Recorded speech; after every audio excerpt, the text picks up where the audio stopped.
gentlemen, welcome back. Welcome back. It's been a couple of weeks for me and P. We've had a little summer respite here. Been really good to have a little bit of time off, but we're back to you now. Earlier in the summer, we had some drafting and some other stuff going on that was great. We had a great summer so far, but right now we're closing down the summer. It's in August, and right now, if you listen carefully, you can hear the sound of teachers screaming, "No, not yet. It's too early. It's not, I'm not ready." And I don't blame them. You got to get them back. You got to get the kids fired up. School's going to open in a little while. It's just this thing we do. We're about to repeat. And that means basketball season is going to kick off big as well. A little bit of slowdown there in the summer.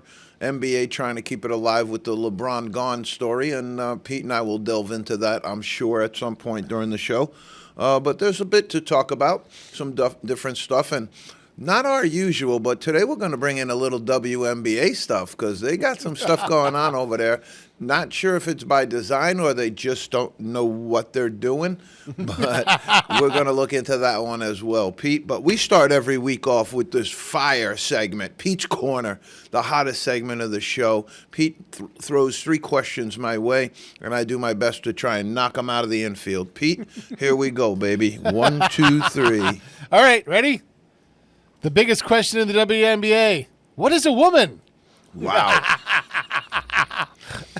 This is they're struggling over there. And you're in a situation there where you're going to have to answer some uncomfortable questions, or I think they've set themselves up for failure. or you're going to have to deal with the consequence of the way that you've been handling things thus far. Yeah. Okay. What Pete's alluding to is Inez Cantor and Royce White. Now some more players apparently and as well. More players are interested, obviously. Me, I think it's a bit hokey, personally. But here's the thing. But these are the rules that have been set up to play by. If those are the rules you're going to play by, you have to accept them at their word. We all know it's a farce. I think that it's a lot like the NCAA parallel right now. The way that they're getting beat up in court is because people just went up and said, "Watch, you think you can do this, now watch what happens to you." And so they're in this situation. Pete, I'll throw the question a little bit back to you. Are they 100% sure that there are players that are not identifying transgender right now playing in the WNBA? Are they completely sure of that? Because I'm not sure that they haven't cracked that barrier already. So if there are, then are they women as saying they're transgender men? It's the other way around, no? Correct. Right. Correct. And so the issue with me, a lot of this issue with me is whenever I see traffic only moving in one direction, I get a little bit nervous about it. You know, these people that are coming down to play or coming over to play in the WNBA, let's say, you know, under that rhythm, there's nobody going into the NBA in the reverse. The traffic's only going one way. It's only going into women's sports. There's no traffic going the other way. 0 traffic going the other way. And then when you get down to it, you know, I've always been on the side of fairness with this, and I think there are some ways to mediate and mitigate it. But that you're talking about, Pete, comes out of Pete's Corner. We're talking about the fire segment. He lobbed a Molotov cocktail my way. Yes, I did. And to be honest with you, well, you're going to go back to it now of, do you have a strong definition for what a woman is? Yep. And that's what your league will represent, and people who identify as women are allowed in? Or are you saying this is for a biologically female-only league? Is that what you're advocating for? Because on the lower levels, that's not what people have been advocating for. So I don't see the consistency of thread there either, you know, that I like to look for. But that's a question that's going to be, I don't even know if it's going to be litigated. I think this is going to be in society has to make this decision, and these guys identifying as women, according to them, have brought it to a head and saying you need to make a choice. So, what if nobody drafts them? They could do that. But now you're saying now they can claim discrimination because they're discriminating against based upon their gender, right? Their identified gender. There's discrimination, and now they can sue based upon the rules that they've laid out in the tort system. The Trump administration made some changes to that via executive authority, but they did make some changes to that where they said they weren't going to fund states that were allowing that to occur. Mm-hmm. Now we're talking about high school and collegiate level. This is, it had to happen. Almost, right? You had to say at some point this was going to happen. Well, it's already happening in Europe, right? Oh, no doubt. No doubt. And they've allowed it. They've allowed it. And the person in that league plays, averages 20 points, 10 rebounds, clearly a little bit more advantaged than some of the other players because I have seen some film on that player that you're alluding to. Again, you now have to step up and say, how are you stopping it? How are you going to stop it? Now, they also, there's going to be some performative issue, right? Yep. So you're looking at, okay, the court is going to look at this thing and they're going to unravel it. Let's go through this hypothetically and say neither one of those gentlemen that's talking about right now gets drafted. They now have to sue the WNBA, the teams of the WNBA, and then they're going to get tied up in court for a really, really long time, assumedly. So I think that this is really... Wait a minute. Hold on. Wait a minute. What happens if an activist judge, because there are plenty of activist judges out there, puts an injunction and says, you can't bar them from doing that? Well, because you're putting it in everybody's face right now. But that's what the other side has done. So done. when that happens, though, I mean, the activist judges, to me, are just as likely to go the other way, too. You know, they would say, no, we're protecting the integrity of the league. Whatever they come up with, I really don't know. But the way that it's drawn out now, and then you're starting to see different states have different takes on it as far as their amateur sports are concerned. So I think they're in a really tough spot. I think that's been illustrated already by the way that they've kind of bantered about it, talked about it, and they're just kind of lost as far as for answers. The WNBA. Yeah. And if that does occur, where let's just say Inez Kanter goes into the WNBA, it's no longer a league. It's no longer a league.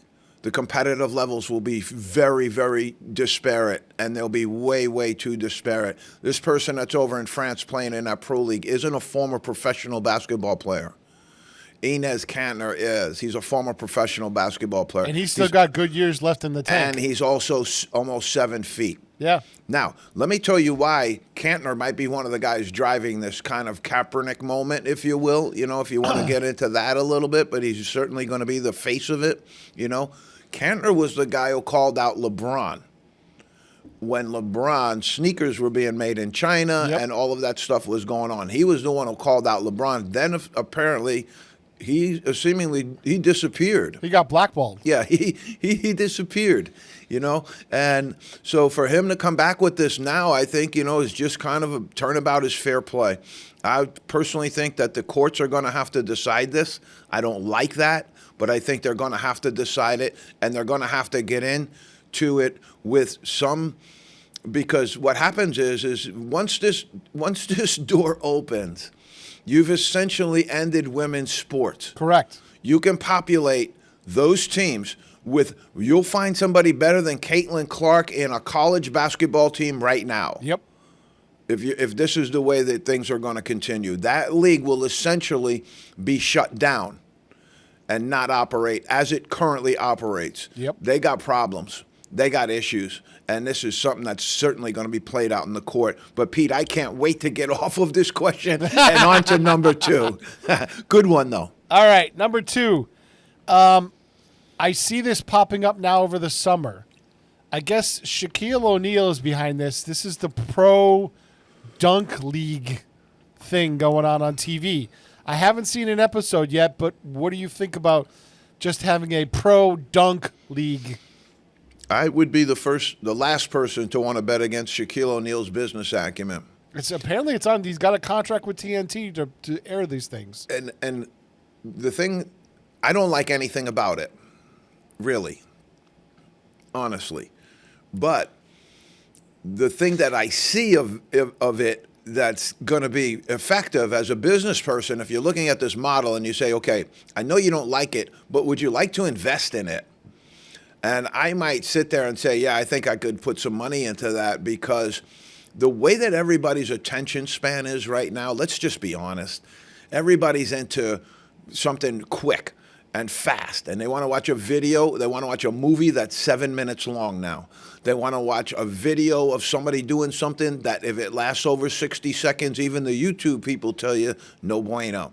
And so where you're at right now with the transactional nature of humanity, just looking for that click, click, click, click, and that faster type of thing, I think that this is something that's going to take off socially, on a social media, aspect. I don't know that you're ever going to be able to, but he started this with his part of it as a segment on TNT. Yep. Where they were showing dunks from around the league, and he would yell something in the background, kind of like what Randy put Moss it on your head or something like that, and they had it, it's similar to ESPN's "You Got Mossed." Right, exactly, and so they're using that. But the dunk is really an exciting part of basketball, and when you have situations like that, I think that would interest people on a click level. On that quick transactional level where people are right now, they're going to turn on their phone, because let's face it, every piece of information that comes into everybody right now is coming through that 6-8 inch little box that we hold in our hands. Yep. I don't honestly watch much TV anymore, but I doom scroll all the time. I'm on my phone and I'm scrolling, and I'm on Twitter and TikTok and all this other stuff. I might have the TV on in the background, but it really has taken the place of that, because you get news, you get sports, you get all of what TV used to hold right in your hand. I've kind of laid off it a little bit lately. I'm trying my best to reconnect with the real world. And one of the things I'm a little surprised at is my phone keeps telling me how much I use it. Yep.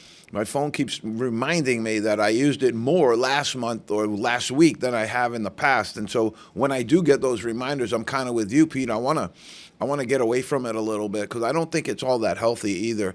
It's not healthy to sit around, but it's also not that healthy mentally also, because what it really does is it has taken society to a different place. Yep. I don't know. Some people that I'm very close with, who I talk to all the time, I don't know their phone number. And back in the day, my brain was a Rolodex of phone numbers that I had at my disposal that I can still spout out today. Yep. But I think we've kind of went a different direction with that, where we're getting the information so easily, but we're getting it to the ease of the detriment of our brains as well, because we're not doing that research. We're not actually using our brain anymore. Somebody's telling you what to think. Somebody in an algorithm is sending you something that they think you're going to like. But in the end of it, you're not getting the full spectrum. You're not getting the full picture. And I just switched phones yesterday, and it took almost 2 hours of my time to restore apps and logins and all that kind of stuff. It took 2 hours. Yeah, I didn't put it. I got a new phone a little back, and I didn't put Instagram on it yet. I never really liked that Instagram thing, so I never put it on. But my stuff transferred over from the old phone to the new phone, and all of the apps reloaded, but it took 2 hours to relog everything back in. Yeah. It's a thing that it's like this. Let me give it to you like this. When you're typing out an email, right, and it's a long word, it's supercalifragilisticexpialidocious, right? Yeah. And you don't want to type the whole thing out, but at your bar where you're typing comes up because they think this is the word you're looking for. Predictive text. And you can, right, so you can just punch on it, and then your whole word is spelled out for you. I'll give you an example. When I'm doing In the Zone and we do our top 25 and we do the Super 15, and I'm putting those into a format to send to you, and I'm typing them on my phone and I'm sending them into you. When I go number 1, Boston, it pops up Celtics. When I put up Trailblazers, it has everything in there, and I just click. So it's like maybe I'm punching in for 30 teams. If I did the whole NBA and I punched in 30 teams, I really got to punch in 60 letters to get the whole list. So that part of it I like too. But then there's the stuff where, I know a friend and they're at home and they're talking to their wife about getting a new roof. And they're talking about getting a metal roof. And then all metal roof ads start showing up on his phone, which says to me, he wasn't looking for that. He wasn't out there. They're actually listening to your conversation in your home. Absolutely. And that, to me, is like way, way beyond the Fourth Amendment. We're way, way beyond midnight there with the way their ability to get into everything. They know your location now. They know exactly where you are. They have flock cameras up in the sky. I mean, it's just, after 9/11, it really, really went difficult in this country as terms of Fourth Amendment stuff. We have to acknowledge that, and it never seems to come back around the other way. It just doesn't, and that's where I think we're in a really, really dicey spot as a collective. Pete, good one. Let's move to 3. All right, we're getting to the point where I believe students come back in like the next week or so to college. When do student athletes come back at a Division III level? Now. Right now? Yeah, it depends.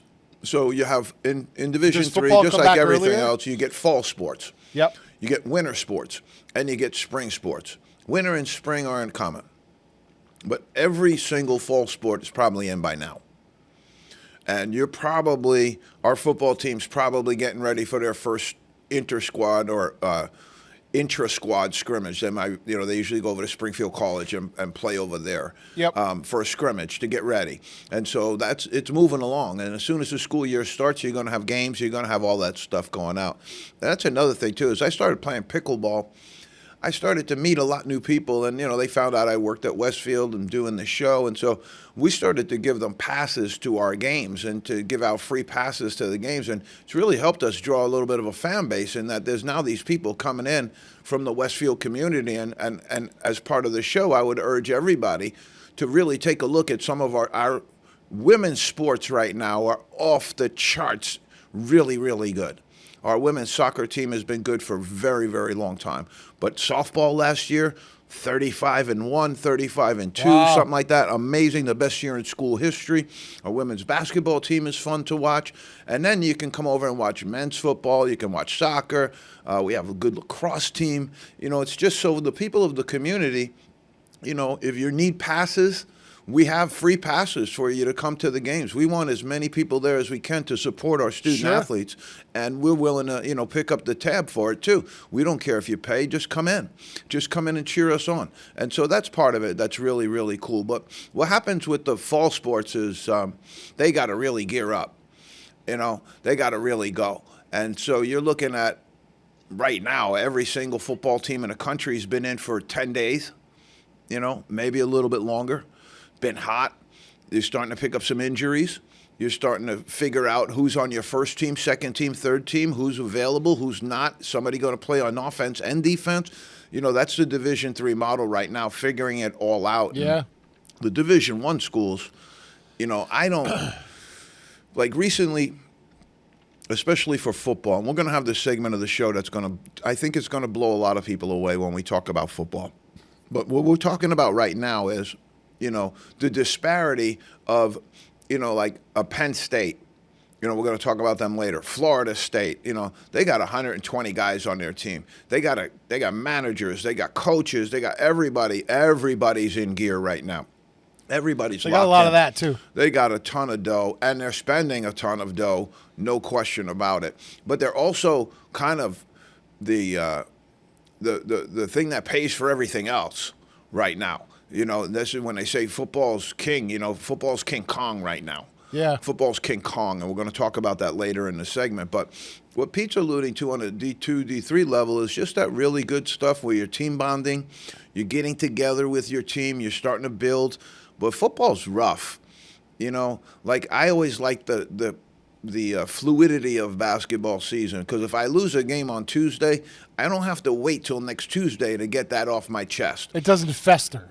Right. It doesn't linger. Football, you play on Saturday, you got to wait till next Saturday. And then you play again on Saturday, and you got to wait and clean it up. And so, like in basketball, there's so many things you can clean up either in the game or in that week that in football, it's going to take that whole other week to see if you got it.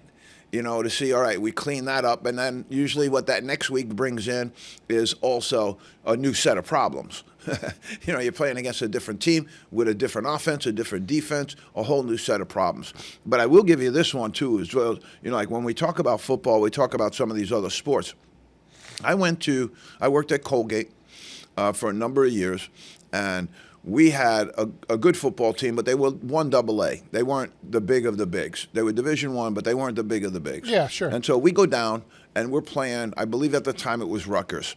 And I used to play basketball at lunchtime with all of the assistant football coaches, great group of guys. And we'd play basketball, work out together. And so I said, hey, I might be in Jersey around that time doing some recruiting for basketball. Leave me a ticket to the game.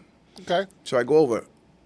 Big arena, Rutgers, the whole thing. Our guys go out. The quarterback from Rutgers drops back and throws an interception right to the Colgate safety, who takes it and runs it right into the end zone. The Colgate faithful, there's a couple of hundred of them there going wild. We're up 6-0. Okay? We lost 52-6. And the entire team, the entire first unit came home on injured reserve. Oh, wow. The entire team got wiped out in that one game because we went up and played a guarantee game against a team that's way, way bigger, stronger, and faster than we are, and that's what happens. And so that's where you got to be careful if you're a football coach, because that team came home and went 0-11 because they were decimated by that first game. Not just that first game, but also decimated in that game. And then the rest of the season was, you're putting in your third string safety, and he's getting beat for touchdowns. You got your third string quarterback, and he's throwing it to the other team. So football's rough. Football's rough. We're going to talk about that in a minute. But, Pete, that was a good 1, 2, 3. I like it. But where I thought you were going to jump in with me was with LeBron gone, because we haven't had a moment to at least talk about the fact that LeBron is gone, and LeBron is now landed in Philadelphia Freedom, the big moniker that we had there from Pete, that beautiful meme that we had up there, and now it's going to have to go into the bin unless he moves again next year. But there were some teams out there that were bandied about.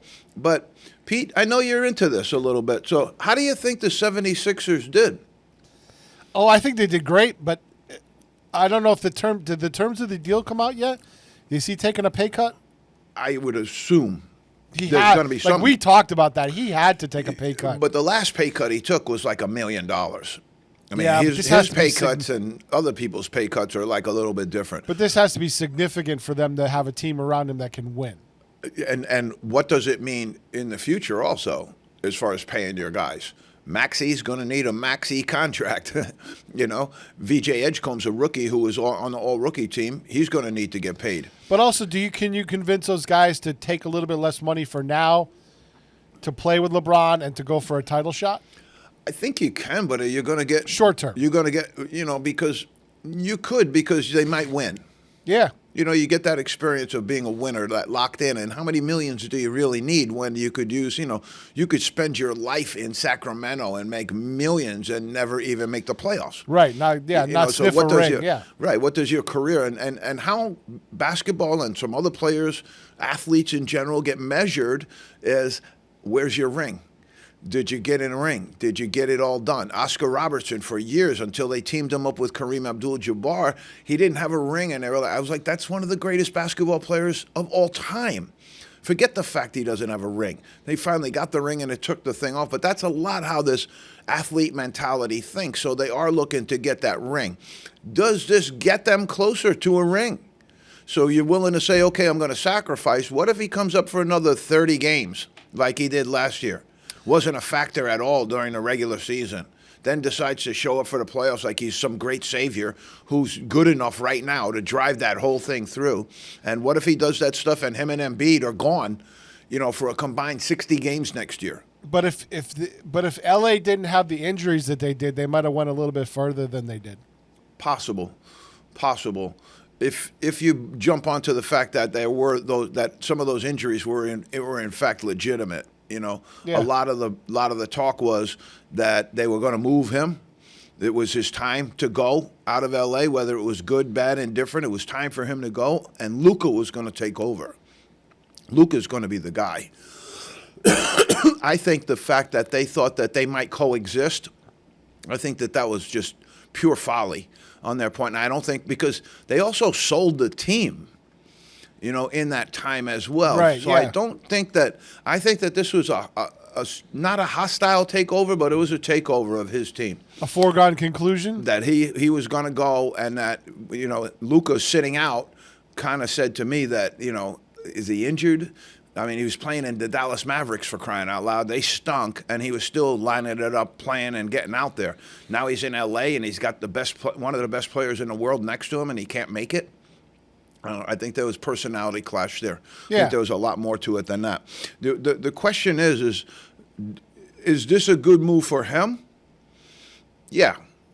I think of all the places he could have landed, this is about as good as it would have got. Because as you and I talked about, for it to make sense, he's got to go to a place that makes him a winner. Yeah. He's got to go to a place which remotivates him maybe a little bit, that we got a really good team. And because that was always his complaint in the Lakers, despite how many guys he sent off the reservation down there, he's not with us, we got to get rid of him, and we're going to bring in this guy, and this guy's going to go. I mean, there's been there was an absolute revolving door outside of L.A. for a long, long time. And him the whole time complaining that he wasn't getting enough players to play with.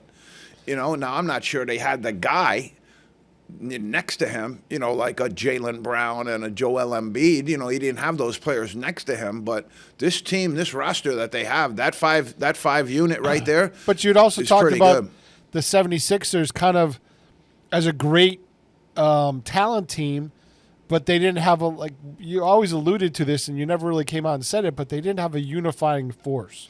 No, now maybe they do, but right. You also, I guess, yeah, you do. But wasn't that what Jaylen Brown was for?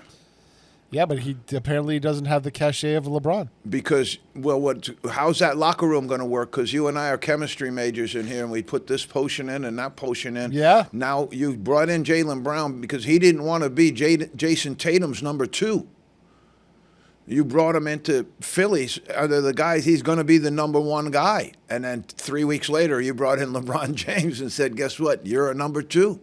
Yeah, what I think is, I bet you the way they pitched it to him is LeBron's here for a season, maybe 2 at tops, and he's gonna work with you to be the guy going forward.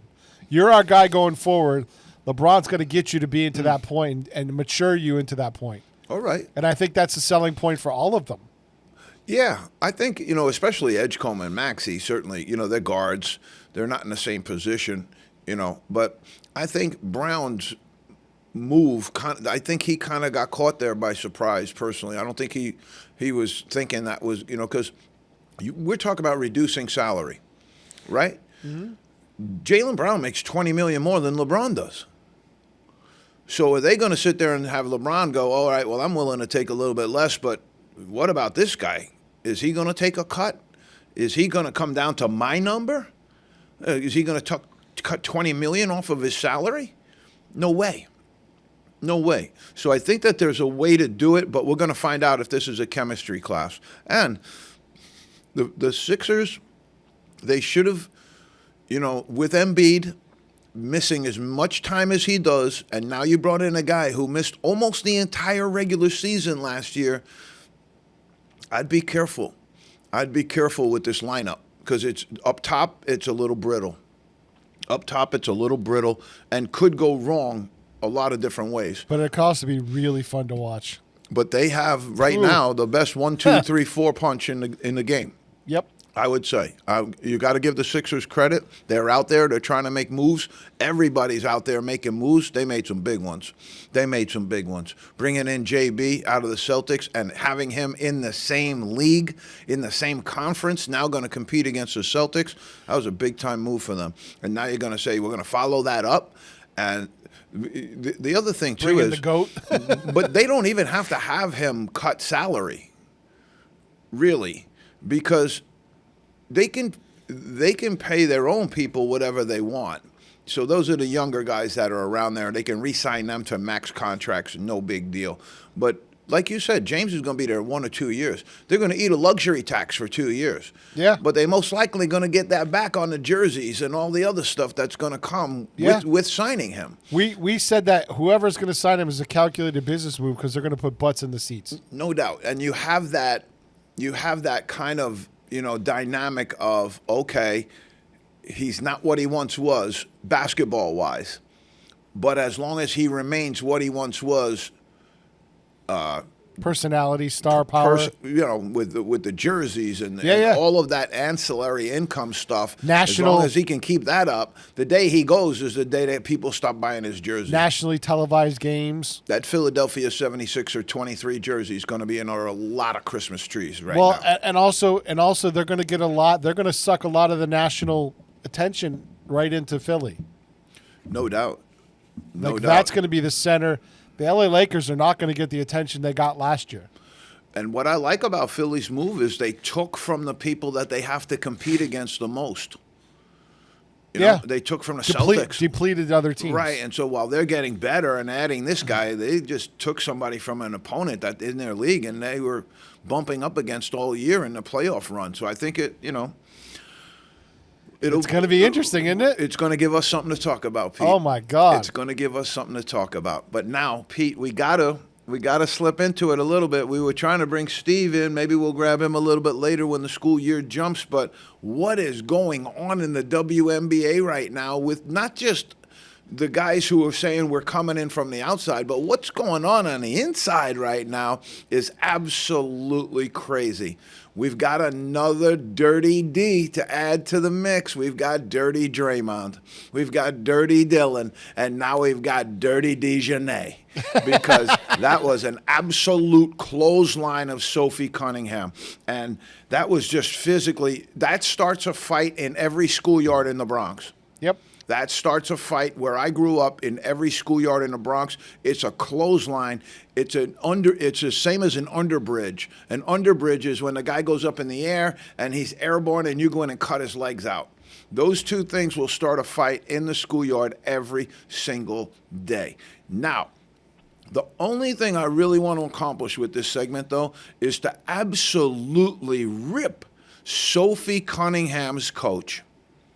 She comes out and equivocates and moves and shifts and all this other stuff, trying to be politically correct. You're a basketball coach, ma'am. That's one of the dirtiest plays in the game. You don't get to say in a press conference afterwards that, oh, well, I didn't really have a good look at it. You have the best look in the building, ma'am. You're a basketball coach. You're closer to the action than anybody else except for the referees who made that call. And for you not to come out and stand up for your player after that had occurred made me lose all confidence in you as a basketball coach, and I personally felt that they should have fired you the next day. There's been a lot of this stuff with Caitlin Clark, a lot of this stuff with Sophia Cunningham, and the people can't watch what's going on out there and make their own decisions as that's dirty. And I'm going to tell the WNBA people, if you want to be considered a reputable league and you want to move ahead and move forward as a league and get paid and get all of those good things that comes with being a good league, you need to clean this stuff up immediately. Yep. You need to clean this stuff immediately, because I'll tell you what could be on the horizon, and they will blow you out. While you're fighting Inez Kanter and the other guy who's trying to come in and dunk all over your league, Sophie Cunningham and Caitlin Clark are going to go out the side door and start their own enterprise and their own league where it doesn't involve them walking up and down the floor and being treated to the dirtiest cheap shot fouls I've seen since Bill Laimbeer wore a Pistons uniform. And a mask. That's saying a lot. That's saying a lot. That has to get cleaned up. Absolutely has to get cleaned up. And I have never in my life seen a league that is now imploding on itself the way this thing is right now. It's hard even because not that many people honestly pay attention to it. My question is the WNBA is so heavily subsidized by the NBA. When do they pull the plug? They won't pull the plug. No, they can't now because they'll keep it going forever. Yeah. And they'll try and make it a little bit more viable. But right now, if you're looking to improve the quality of basketball, improve the quality of your coaching, okay, you need top to bottom shakeup. You need top to bottom shakeup. And the two stars that you have in your league, absolute superstars, conducting and carrying themselves in a perfect fashion during all of this, deserve better. They're your two superstars of your league. I get it. They don't fit into your ideological perspective. I get that. But it still doesn't mean you're allowed to be dirty. It doesn't mean that you're allowed to play butcher ball, which is what we used to call it in the Bronx. When somebody couldn't cover you, they fouled you. And let's let that be known as well. If you're out there hacking away, okay, that means that you're not a very good player. That means the player that you're playing against, you're afraid of them. You're worried about them, and that's why you're fouling them, because you know that they're better than you. If you're really confident about your abilities, challenge yourself to go one-on-one and let the chips fall where they may. But what's happening in that league right now is absolutely disgraceful. It's disgusting, and it's deleterious to the league. There's your 3 Ds right there, Pete. Okay. Well, I think it's deleterious to basketball in general. It besmirches, just like we're talking about some of the stuff in college with players not wanting to play and things like that. It's all a besmirch to the game. 100%. You're 100% right. And it's also an identity crisis. Is that what you want your identity to be? You're out here playing basketball. The NFL is not even that physical anymore. I mean, it's bad. I'm watching this stuff, and when I saw that hit on Cunningham, I was like, wow. And then watch the way the coach went in and equivocated about that in the press conference. That was so foreign to me. You know, as a coach, I would have been full-throated support of my player and saying there's no place in, and you don't have to go crazy about it. Yeah. But you got to say it was dirty. It was intentional, and it doesn't play well in our game. That's all you got to say, and now you're out of it. You know, but then maybe this stuff has been to distract from the fact that you're blowing up on the other end as well, too. You got all this other stuff going on with the transgender issue that's coming in the other door. Maybe you just wanted to change the conversation. I don't know. But right now, the WNBA is on fire. And if you're looking for an identity, you're looking for attention, you're looking for eyeballs, you're looking for support, you're looking for people to do it, it ain't going to happen that way. It ain't going to happen that way. Nobody, and I mean nobody that I know that watches basketball wants to see that. Yep. Nobody wants to see that. And when you have young little girls show up in the gym and they have their little XX and XY shirts, mind your business.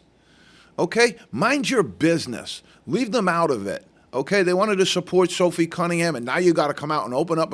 I mean, what's wrong with these people? That's what I want to figure out first. Doesn't right it strike now, until I do figure it out, stay away from them. Doesn't it strike you of taking away the Xbox at Christmas? It really. Remember that? It does. It does. The Charlotte Hornets, you know. You go in there and, hey, by the way, we were just kidding. You know, here's a slinky. It was a prop. Here's a slinky. No, what's going on? You know, you're ready to impale yourself for $300 now? You know, and the stuff that went on about it. I mean, I don't really want to get into all of this stuff, but the player who clipped Sophie Cunningham right after it goes to the locker room and tweets out white privilege. Yeah, that was her tweet. That was wrong. I mean, really? That's where we're at. That was the dirtiest shot I've ever seen delivered in a WNBA game. Hands down, the dirtiest shot I've ever seen. Caitlin Clark's taken 15 or 20 dirty shots that belong nowhere in the game of basketball. Nowhere in it. I'm going to leave it at that, Pete. We got 2026, Pete. The Hall of Fame class went in. And as usual, when you put in a Hall of Fame class, Mr. DeLeva and all of the papal smoke people that send the smoke up, all that little secrecy and all that little hidden stuff, you're not a legitimate entity until you put Jack Curran into the Hall of Fame. Archbishop Malloy, head coach, Jack Curran, belongs in the Hall of Fame. You got a bunch of guys that were NIL way before the NIL that you put into the Hall of Fame. And what does that mean? That means they tilted the paradigm so that they could win. That never happens with a high school coach. They don't get to do that. And you have a bunch of guys in that Hall of Fame that can't hold Jack Curran's clipboard. Put him in, DeLeva. Put him in. I don't know if that's going to get him as a guest on our show, but here's the class, Pete. Amari Stoudemire, big man. I can see it. But right now, where you're getting with the players here, you're starting to get to the level of what I consider to be high-priced mediocrity. All right? These are not superstars of the game by any stretch of the imagination. Amari Stoudemire, most people, sorry, Coop, I know you love him, but most people don't even know who he is. Okay, Doc Rivers. Doc, he got in. How? I don't know. They didn't put him in as a player, that's for sure. And as a coach, I guess, he's in a Lenny Wilkins mode. If you just hang around and win enough games, despite your record and how bad it's been, they're going to keep you there. Mike D'Antonio and referee Joey Crawford. You got some other people that they brought in they have a woman's segment to it now, and they have some other contributing segment to it now. I don't get the whole thing, but you have Candace Parker, Elena Deladona, Shamika Holsclaw, Mark Few, and the 1996 USA Women's National Team. They're trying to start a women's basketball Hall of Fame out in the Midwest somewhere. They should. Yeah. They should. They should have a women's basketball Hall of Fame. They absolutely should. And they should. I think it's already there. It's somewhere on the Midwest. I think I saw something on that. There'd be such a great history to it also. Yeah. Tell the story. You got to have somebody that tells the story. Here's some people that I thought would create some conversation points with our folks that watch the show. These are some people that are still waiting. And some people might be waiting forever. But here's some people that have not gotten a call to the Hall of Fame. And when I say their names, you're going to kind of go, and look at it up against Amari Stoudemire and say, okay, my number one guy is Blake Griffin.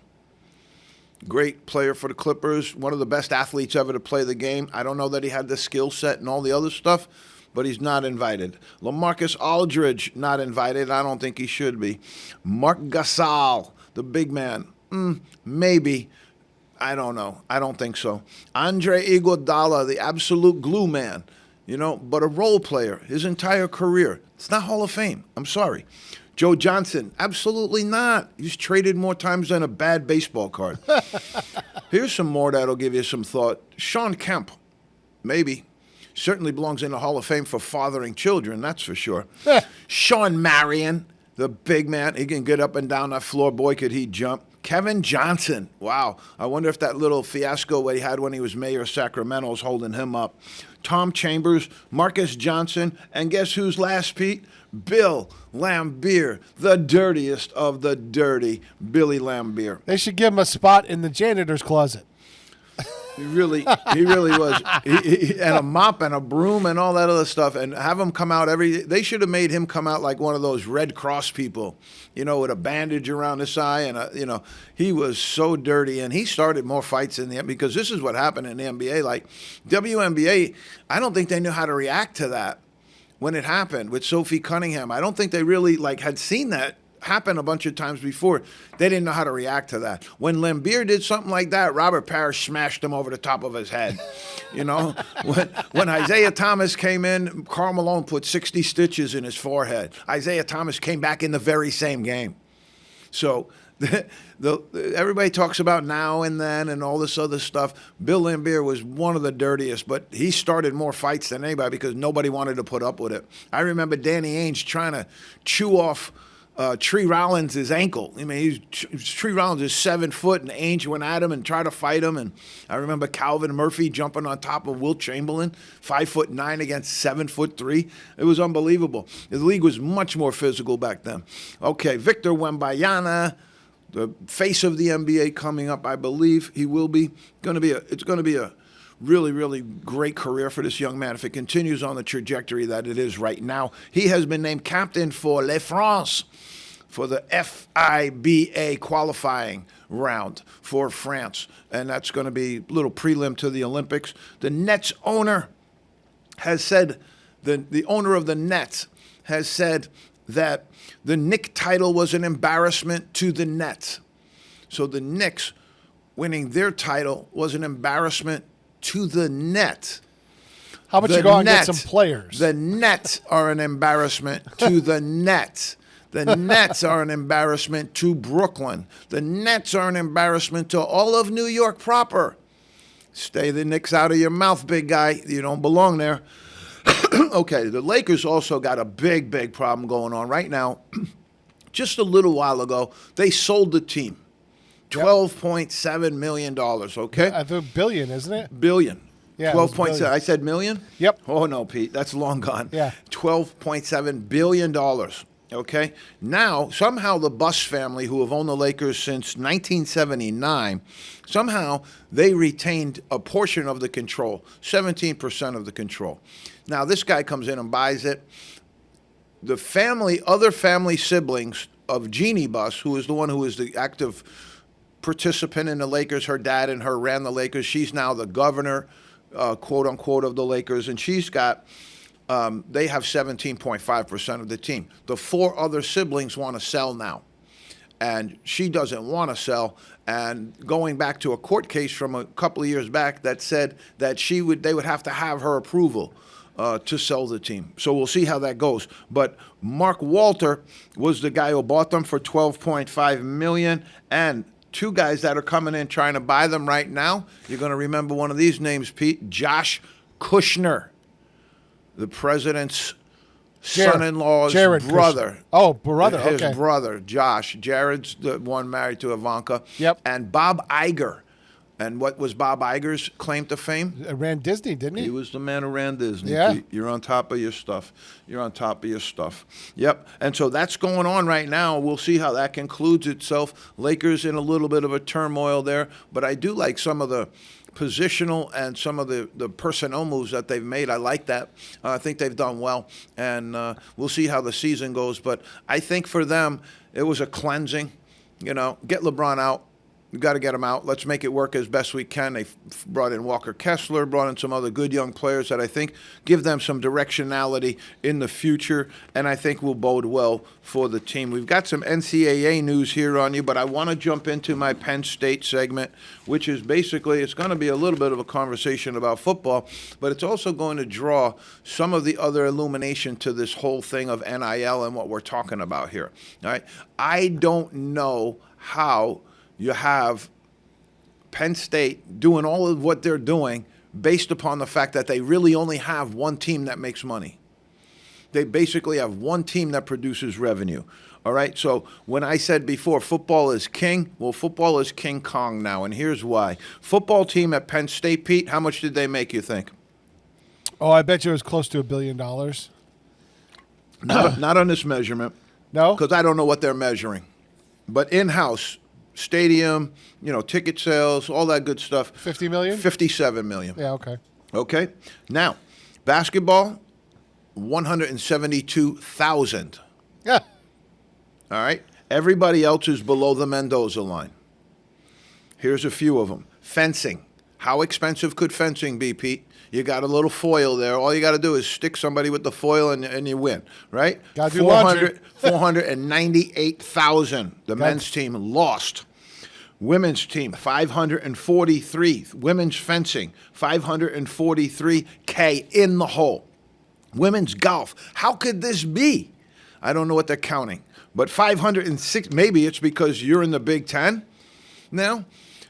And you got to take your team everywhere. Now you got to take them to UCLA. So your women's golf team's got to go to UCLA. They got to go to USC. They got to go all over the place now. It's all travel. I bet you it's all travel. $562,000 they lost on women's golf. Why have it? This is the question I'm going to get to right at the end of this. Why have it? Yep. Men's golf, 569. Tennis, 760. Field hockey, 1.18 million on field hockey. Why have it? Wrestling, 1.67 million. That's shocked me that in Pennsylvania you don't have better wrestling numbers than that. Hockey, 2.3 million, 2.2 million on the women's side. Why would you have it? Baseball, you lost $3 million. Women's basketball, you lost $4.7 million. All right, let's go back to the top. What was the number for the whole year? They were plus $223,000 for the year, thanks to the $57 million that football brought in and everybody else spent. Yep. Think about it. $57 million down to $223,000. Unbelievable. You have to have appearance. 50-something million dollars going to sports that don't create anything. Now, are they helping your enrollment? Who goes to your field hockey games? Who's going to your golf tournaments? Nobody. It's unbelievable. It was shocking to me. Women's basketball, holy smokes. Unbelievable. All right, Pete, we got the court case going, right? Which one? The court and the court, but the big one is the 5-5 deal. And what that did was it said that seniors from last year can come back now and have a fifth year of eligibility because the NCAA decided to change the way they were doing moving forward and give everybody 5 years. 5 for 5. Okay? So now, of course, lawyers, judges, courts, everybody involved, and they've said that these young men who finished up their eligibility under the old rules now get to benefit from the new rules and get to play a fifth year after they had exhausted all of their NCAA eligibility to that date. It's a disaster, an absolute disaster. But we want to keep you posted here, folks. We want to keep you informed on what's going on. Denzel Aberdeen, big man from Kentucky. This one's going to be a big one. There's a few big ones here, and there's a few head scratchers here. I want to go through a few of them with you, but he's going to go from Kentucky to Florida.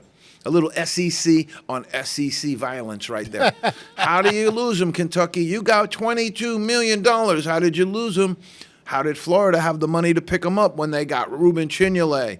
They've got Alex Condon. They've got all of these guys back that are also big men. I don't get it. M.J. Collins left Utah State, and he will sign with Cincinnati. Pete, is that a step up? Utah State to Cincinnati. Kentucky, Florida is definitely lateral. Utah State to Cincinnati, he probably picked up a few dollars on that one. Yeah. Let's just say going up to the Big 12, you might have picked up a cup of coffee there. Jermichael Stillwell, he was at the University of Central Florida. He is now going to Texas Tech. That's a big step. That's a step up. Yep. That's a step up. All right, Malik Messina Moore. Okay, Loggins and Messina, baby. Your mama don't dance and your daddy don't rock and roll. So he's out of Xavier and he's going to Illinois State. That's the escalator down. Yeah. That's why Pete has that look on his face. That's the escalator down. Yeah. Why the escalator down? Xavier didn't want him? Most likely. Illinois State took him? Yeah, but they don't have the money Xavier has. They didn't put up the same dollar amount. I can tell you with the way Illinois State in that kind of UMass formula, this young man probably lost a good bucket of money right there. R.J. Godfrey was at Clemson. He is now going to go to Arizona. What do you think, Pete? Moving on up with the Jeffersons? Yeah. Oh, yeah. Arizona, they're going to pay him, and they lost a lot. So what happens is what's happening with your payroll. Because basically Patino said it right. We need a salary cap and we have a payroll. What's your payroll looking like? So when you empty out all of those guys, Jaden Bradley, all of those other guys, that Koa Pete, all of those other guys that wound up going pro, now you got some money to deal with and you've got some change in your pocket. So that's a little step up. Mason Nicholson from Vandy to Georgia State, moving on down. Moving on down. Vanderbilt's big time. And what happens here is they say, hey, man, we paid you last year. It didn't work out. We're not paying you this year. Find a new school. That's what we call portal by force. Okay, this isn't portal. I want to enter the portal and see where my life goes and see where no. This is portal by force. We need your scholarship. We need your money. Now hit the bricks. Yeah, we're going to cut you anyways. No doubt. Philip Borovikanian. Here's one that'll be interesting to you, Pete, because he was at Xavier and he's going back to Xavier. So they wanted him. They kept him. Probably got a little bit of a payday, a bump for putting his name in the portal there. Sam Alexis, same thing. Indiana, going back to Indiana. Well, wait a minute. On the Xavier one, he could put his name in the portal and got no interest. True. And said, will you take me back? And then he might have had to come back with his tin cup in hand, too, and take less money from Xavier. All of that, all of those dynamics. This is what I do like about it, is there is a bunch of dynamic. There is a whole lot of stuff going on. Yep. Malik Ewan, a young man we wanted to have drafted in the pros out of Arkansas. He leaves Arkansas going to Oregon. Oregon lost a lot. Oregon lost Nate Biddle. They lost Shellstead. They lost some people that were getting big money. So they need to restock. They're going to have to restock, and I think that this young man probably hit it at the right time because they needed him. Yep. Chendall Weaver, Texas over to Houston. That one made me go, Texas is loaded next year. Texas might be the best team in the country next year with Coach Miller. But then you got Coach Sampson, who's been doing it a certain way for a long time and not really getting into the portal as much, trying to stay with some of the high school guys, but he wound up picking up one of their guys. And that's kind of me. Texas to Houston, he probably took a little bit of a pay cut there. All right, Amari Monroe, this is a big one. He was at Quinnipiac, played for a good friend of mine, Tommy Pecora. Don't have the NIL bag that everybody else has, but this young man could play on that level. Came back to them last year, but now gets an additional year, and he's going out with Coach G. Mack to go to Syracuse. Good pickup for Syracuse, no doubt. Javon Bennett, here's an A-10 for you, Pete. He was at Dayton. Where is he going? He's a really good guard, too. He's going to Gonzaga. Darian Williams, here's one, Pete, that is a little different, and we'll throw it out there for everybody. Darian Williams was at Texas Tech. Thought if he stayed at Texas Tech, personally, they had a chance to win it all. With Christian Anderson, Toppin, they were loaded. And he decided to go to NC State and play in a team that was mired in mediocrity all year long. Now, he goes from NC State. He's going back home. He's going back to Texas Tech.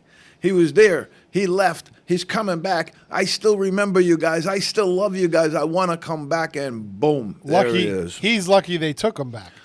He's a good player. But he's still lucky they took him back. No doubt. And lucky they had the money to take him back, too. True. This is where you're going to get into this Dusty May stuff, where it gets really dusty, okay? When are they talking to these young men? Did anybody ever stop talking to him? Yeah. You have guys on your team that were his former teammates. Are they allowed to talk to him? Are they on Instagram with him? Are they talking to him on the telephone? You say, hey, man, you belong back over here with us. You should be with us. And that's just the way things work now. But none of that is legal. And the NCAA is kind of hanging on there by a little bit of a thread saying, yeah, we still got some juice. We can still do some things, but if we catch you having a bake sale, we're going to come in and punish you.